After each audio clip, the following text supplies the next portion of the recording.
बिस्मिल्लाहिर्रहमानिर्रहीम। इंतहाई काबिल एहतराम मेरे भाइयों और बहनों, अस्सलामु अलैकुम वरहमतुल्लाहि वबरकातुहू। आज मैं आपको एक अमल दे रहा हूँ दुश्मन से निजात के लिए और दुश्मन के शर से हिफाजत के लिए। अगर आपको दुश्मनों ने हर तरफ से घेरा हुआ है और ये दुश्मन सिर्फ़ और सिर्फ जानी दुश्मन नहीं बल्कि वो आप पर ज़ुबान दराज़ी करते हैं, आपके साथ हसद करते हैं, ग़ीबत करते हैं, बहतान बांधते हैं, इसी तरह जादू के ज़रिए आपको नुकसान पहुंचाने की कोशिश करते हैं, आपके किरदार को नुकसान पहुंचाने की कोशिश करते हैं, आपके कारोबार को, आपके माल को नुकसान पहुंचाने की कोशिश करते हैं, आपके इज़्ज़त को नुकसान पहुंचाने की कोशिश करते हैं और आप उनके सामने आजिज़ हैं, अपना दिफा नहीं कर सकते। आप अपने दिफा में कुछ नहीं कर सकते, आप दुश्मन के मुकाबले में कमज़ोर है।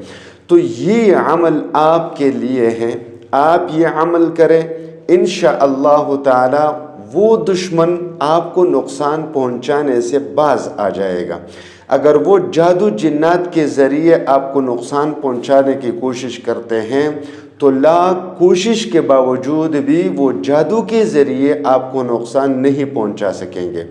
अगर वो आपके जानी दुश्मन हैं तो अल्लाह तबारक व तआला आपकी हिफाजत फरमाएगा। अगर वो आपकी इज़्ज़त को ख़राब करने की कोशिश करते हैं तो अल्लाह तबारक व तआला आपकी हिफाजत फरमाएगा, आपके इज़्ज़त को नुकसान नहीं पहुंचा सकेगा। इसी तरह अगर वो आपके कारोबार को, आपके औलाद को नुकसान पहुंचाने की कोशिश करते हैं तो अल्लाह तबारक व तआला आपके कारोबार को, आपके औलाद को और आपके माल को दुश्मन के शर से महफूज फरमा देगा।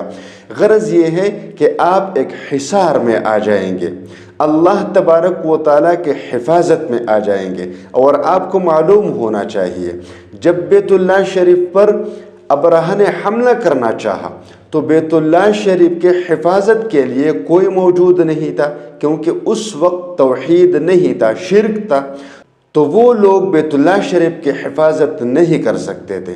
तो अल्लाह तबारक व तआला ने अबरहा के बहुत बड़े लश्कर से बैतुल्लाह शरीफ की हिफाजत फरमाई और वो भी एक छोटे से परिंदे के ज़रिए।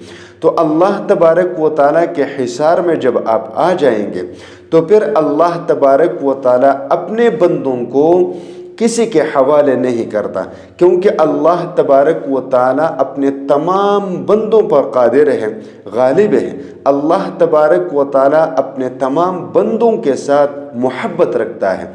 तो जो लोग दुश्मन के मुकाबले में आजिज़ हैं तो वो मज़लूम है। और आपको पता है कि मज़लूम और अर्श के दरमियान कोई पर्दा नहीं होता।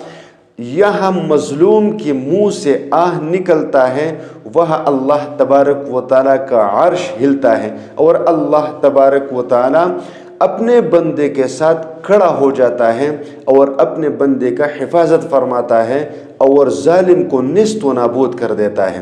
तो अल्लाह तबारक व तआला आपके दुश्मनों को नेस्त व नाबूद कर देगा और आपकी हिफाजत फरमाएगा। अमल है सूरतुल फील का, और अगर आप सूरतुल फील पढ़ेंगे तो सूरतुल फील और दुश्मन के दरमियान एक मुनासबत है। इसमें यही मौजू है, जब बैतुल्लाह शरीफ पर हमला हो रहा था तो अल्लाह तबारक व तआला ने उनकी हिफाजत फरमाई, बैतुल्लाह शरीफ को महफूज रखा और दुश्मनों को नेस्त व नाबूद कर दिया। आप 3 दिन सूरतुल फील 41 बार पढ़कर अल्लाह से दुआ करें। सूरतुल फील 41 बार पढ़कर अल्लाह से दुआ करें। छोटी सी सूरत है, पारा अम्मा के आखिर में है, और इसको एक ही जगह बैठकर 41 बार पढ़े, एक दिन, दूसरे दिन और तीसरे दिन, और फिर अल्लाह से दुआ करें। और फिर सूरतुल फील को आप रोज़ाना की बुनियाद पर 11 बार पढ़ लिया करें, सिर्फ़ और सिर्फ 11 बार पढ़ लिया करें। अल्लाह तबारक व तआला आपके तमाम दुश्मनों को नेस्त व नाबूद कर देगा और अल्लाह तबारक व तआला आपकी हिफाजत फरमाएगा। व आखिर दावाना अनिल हम्दुलिल्लाहि रब्बिल आलमीन।